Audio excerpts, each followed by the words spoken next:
Hello दोस्तों, इस बहुत ही खास वीडियो में जिसमें हम आपको क्वेश्चंस करा रहे हैं chapter number 13 surface area and volume के। ओके, तो बिना कोई भी टाइम वेस्ट किए चलिए स्टार्ट करते हैं अपने क्वेश्चंस को।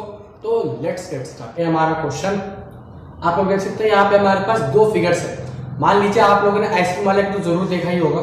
ओके, तो उसके पास एक वेसल है जो वैसे तो उसका क्यूबॉइडिकल होता है, लेकिन हमने उसमें क्यूबॉइड के बदले क्या रखा है, सिलेंडर। हमारा सिलेंड्रिकल शेप में एक बॉक्स है, उसके अंदर हमने कोनिकल शेप और ऊपर हेमिस्फेरिकल शेप की मिक्स करके एक आइसक्रीम रखी हुई है अंदर इस सिलेंडर के अंदर।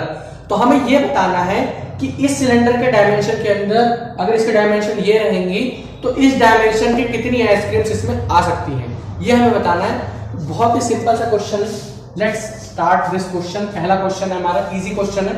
ओके, इन 3-4 क्वेश्चंस के बाद मैं आपको फर्स्ट टर्म के क्वेश्चंस भी कराऊंगा कि फर्स्ट टर्म के क्वेश्चन कैसे करना है। ओके, तो सबसे पहले यही करते हैं हम लोग। हमें सबसे पहले करना है कि हमें यहाँ पे सबसे पहले सिलेंडर का वॉल्यूम निकाल लेना है। तो यहाँ पे निकाल लेते हैं volume of cylinder. Okay, volume of cylinder कितना होता है, पाई आर स्क्वायर एच। यही होता है volume of cylinder, pi are square H. तो हम इसमें वैल्यू रख देंगे 22/7। आर हमें दे रखा है 6 × 6 और एच हमें दे रखा है 15। ओके, तो इसको ऐसे रहने देते हैं, भाई कटेगा तो कुछ है नहीं, इसको ऐसे रहने देते हैं सेंटीमीटर क्यूब में। ओके, सेंटीमीटर क्यूब में रहने देते हैं। अब दूसरी चीज, volume of ice cream. Volume of ice cream, volume of ice cream कैसे निकालेंगे, हेमिस्फीयर का वॉल्यूम प्लस कोन का वॉल्यूम। कोन का वॉल्यूम कितना होता है, 1/3 pi are square h plus hemisphere का कितना होता है, 2/3 pi r cube. Okay, I hope आपको याद होगा। तो अब हम इसमें से इन दोनों को, वैसे तो हम प्लस नहीं कर सकते लेकिन कोई बात नहीं, हम वैल्यू रख देते हैं 1/3 × 22/7 × 3 × एच कितना दे रखा है हमें 12 प्लस 2/3 × 22/7। मैं इसको इस तरीके से इसलिए बता रहा हूं ताकि आप लोगों को दिक्कत ना आए। इस क्वेश्चन में बहुत इजी क्वेश्चन है, बस ध्यान से समझते जाइए। आर हमें दे रखा है 3 × 3 × 3, क्योंकि भाई आर क्यूब है ना यहाँ पे, तो 3 × 3 × 3।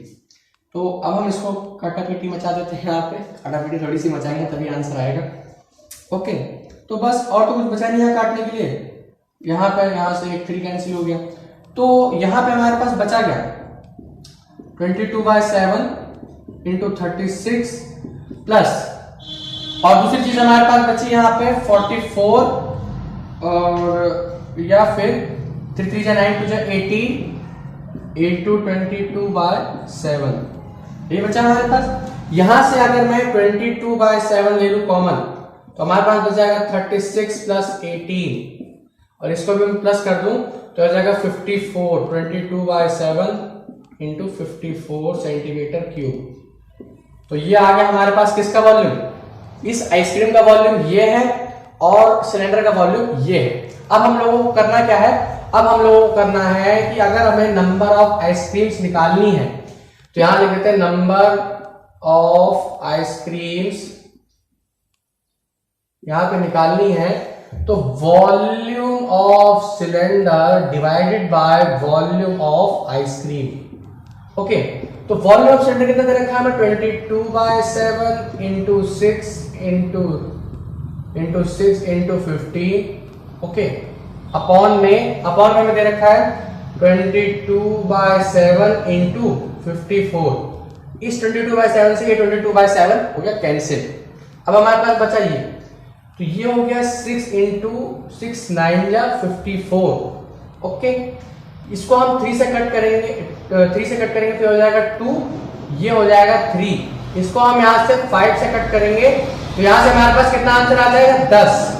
यानी कि हमारे कहने का मतलब है, इस क्वेश्चन के आंसर का क्या मतलब बनता है, आंसर ये मतलब बनता है कि अगर सिलेंडर का डायमेंशन कितना रहेगा, हाइट 15 सेंटीमीटर और रेडियस कितना 6 सेंटीमीटर, तो उसके अंदर 3 सेंटीमीटर का रेडियस और 12 सेंटीमीटर की लेंथ वाली आइसक्रीम्स आ सकती है, 10 आइसक्रीम्स आ सकती है। ओके, आई होप आपको क्वेश्चन समझ आया होगा। तो इसे नोट कर लीजिए। फिर अगला क्वेश्चन है हमारा क्वेश्चन नंबर 3 में। मान लीजिए आपके दादाजी ने एक स्टील की बाल्टी में दूध निकाला। स्टील की बाल्टी कैसी थी? फ्रस्टम की शेप में, फ्रस्टम शेप में, जैसा कि मैंने आपको पिछले क्वेश्चन में बताया कि अब फ्रस्टम का क्वेश्चन आने वाला है, तो भाई क्वेश्चन आ गया है फ्रस्टम का।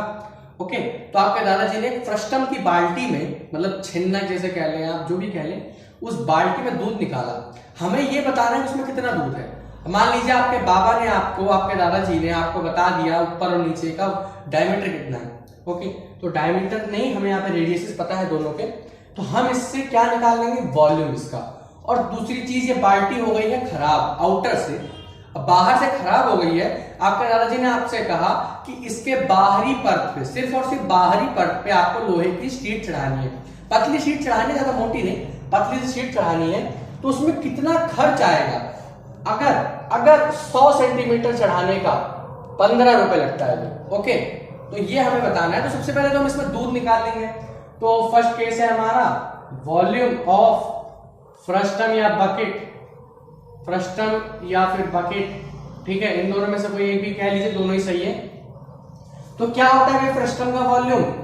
पाई h बाय 3, भाई 1/3 पाई h स्क्वायर h होता था पूरे कोन का, ठीक है। तो यहाँ पे रेडियस चेंज है, तो यहाँ पे r का स्क्वायर कैपिटल स्मॉल r का square plus r into r। Okay, तो पाई अपॉन h यानी कि 22/7 इंटू 1/3 इंटू 16। भाई 1/3 मैंने इसलिए अलग दिया ताकि दिक्कत ना आए आपको, क्योंकि फिर इसको ऊपर रखो मतलब बहुत दिक्कत होती है। तो यहाँ पे 20 का स्क्वायर प्लस 8 का स्क्वायर प्लस यहाँ पे हमें 20 का स्क्वायर करना है, दूसरी चीज 8 का स्क्वायर करना है, उसके बाद फिर हमें यहाँ पे 20 इंटू आर कर देना है। ओके, यही चीज तो आ जाएगी भाई। तो क्या 22/7 इंटू 1/3 इंटू 16 इंटू यहाँ पे जोड़िए 20 का स्क्वायर 400, 8 का स्क्वायर 64, 464 और 2 इंटू 8 20 इंटू 8 कितना हो गया? 160। तो हम यहाँ पे 464 में अगर 160 प्लस कर दें तो 4 12 6 to 4, तो यहां से हमारा ये वाला पार्ट का आंसर कितना आएगा? 6 to 4। ओके, तो आपको समझ आया होगा 6 to 4 यहां से आया। अब देखिए ये कितना आ रहा है? 6 + 2 8, 8 + 4 कितना होगा? 12, यानी कि 3 से कैंसिल हो रहा है, तो 3 से हम इसे कैंसिल कर देंगे। तो कितनी बार में कैंसिल हो जाएगा? 3 2 6 0 8, यानी 208 टाइम से 6 से कैंसिल हो जाएगा। अब हमारे पास बचता क्या है? हमारे पास बचता है 22/7 इंटू 60 इंटू 208। पहले आप इसे मल्टीप्लाई कर लीजिए, जल्दी से मुझे बताइए मल्टीप्लाई करके कितना आएगा आंसर, जल्दी से। हाँ भाई, डिवाइड वो मल्टीप्लाई कर लिया होगा आपने, आई होप। तो 20 ये हमारे पास अच्छा 73150/7 ये बचा हमारे पास। ओके, या फिर अगर मैं कहूं आपसे तो ये बचना चाहिए अप्रोक्सीमेट। वैसे तो हमारा आंसर आ रहा है 10449.92, ये हमारा अप्रोक्सीमेट आपका आंसर आ रहा है अप्रोक्सीमेट। वैसे तो ये आंसर सही है आपका, लेकिन अप्रोक्स में हमने ये अप्रोक्स में आ रहा है और एक करेक्ट आंसर आ रहा है आपका। ओके, तो ये आपका आंसर यहां से आ गया।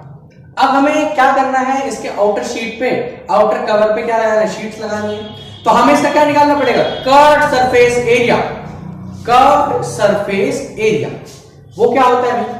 वो होता है, आप मुझे फ्रस्टम का कर्व्ड सरफेस एरिया बताइए जल्दी से। ये होता है पाई एल ब्रैकेट में R plus R, pi L bracket में आर प्लस आर। ओके, तो कैसे निकालेंगे हम इसे? आइए देखते हैं, बहुत ध्यान से देखिए। अब पहले सबसे पहले तो हमें यहाँ पे एल निकालना पड़ेगा। एल अगर नहीं निकालेंगे तो हमें यहाँ पे बिना एल निकाले हमारा यहाँ पे काम नहीं होगा। सबसे पहले हमें यहाँ पे एल निकालना पड़ेगा। तो एल निकालने के लिए आपको करना क्या होगा? इस बार एल की परिभाषा थोड़ी सी अलग है। एच का स्क्वायर प्लस ये होता है R minus R square whole the square होता है। ओके, तो हम इसमें वैल्यूज रख देंगे। अंडर रूट एच हमें कितना दे रखा है? 16 प्लस 20 माइनस 8 का स्क्वायर अंडर रूट 256 प्लस ये यहां पर 12 बचा, 12 का स्क्वायर कितना हो गया? 144। 56 और 45 300, तो अंडर रूट 400 यानी कि 20 सेंटीमीटर एल आ गई यहां से, यानी कि इसको जो स्लांट हाइट है, इसकी जो स्लांट हाइट है वो कितनी आ गई 20 सेंटीमीटर। ओके 20 सेंटीमीटर आ गई है, तो अब हम वैल्यूज यहां पे रख सकते हैं। जैसे यहां पे मैं वैल्यूज रखूं तो यहां पे हम रखेंगे pi L R plus R. Okay 22/7 into 20 bracket में 20 प्लस 8, तो यहां पे आएगा 22/7 इंटू 20 इंटू 28, तो ये 28 को 4 टाइम्स डिवाइड कर देगा, तो ये हो गया कितना 22 इंटू 80, तो यहां से आगे 1760 centimetre square, 10 centimetre square. Okay तो अब ये देखिए 1760 सेंटीमीटर स्क्वायर आया है यहाँ पे आंसर। तो अब हम इसको करेंगे कैसे, आइए देखते हैं, बहुत ध्यान से देखिएगा। 100 सेंटीमीटर स्क्वायर का कितना दे रखा है हमें 15 रुपए, कितना रुपए 15 रुपए, तो 1760 सेंटीमीटर को मैं 100 से डिवाइड कर दूं और 15 से मल्टीप्लाई कर दूं, तो यहां पे हमारे पास रुपीज निकल आएंगे, कितने रुपए लगेंगे इतने एरिया पे शीट चढ़ाने में। अगर इसने बोला होता 1 सेंटीमीटर का, 1 सेंटीमीटर स्क्वायर के 15 रुपए हैं, तब तो हम 100 से डिवाइड नहीं करते इसे, क्योंकि भाई यहाँ पे पहले से इसने 100 सेंटीमीटर का दे रखा है ना, तो हम 1 सेंटीमीटर से मल्टीप्लाई करेंगे तो बाकियों का आ जाएगा। ठीक है, आई होप आपको समझ आया होगा। तो ये हो गया 17.6 इंटू 15। ओके तो इसको मल्टीप्लाई कर लेते हैं 176/15, तो ये होगा 33, 35, 38, 3, 5 और 3 8, 6 7 1 0 8 6 14 8 8 16, तो यहां पे आपका आंसर कितना आ रहा है 264। आई होप आपको समझ आया होगा कहां से आया आंसर। जल्दी से इस क्वेश्चन को नोट कर लीजिए। तो भाई जैसे भी क्वेश्चंस बन सकते थे मैंने आपको सारे क्वेश्चंस करा दिए हैं। ओके तो इसके बाद ही हमारा चैप्टर यहीं पे होता है ख़त्म। हमारा सिलेबस भी मैथमेटिक्स का लगभग ख़त्म हो गया है, बस हमारा चैप्टर नंबर 10 बचा हुआ है सर्कल्स, वो मैं आपको अगली वीडियो में पढ़ाऊंगा। तब तक के लिए पढ़ाई करते रहिए। All the very best.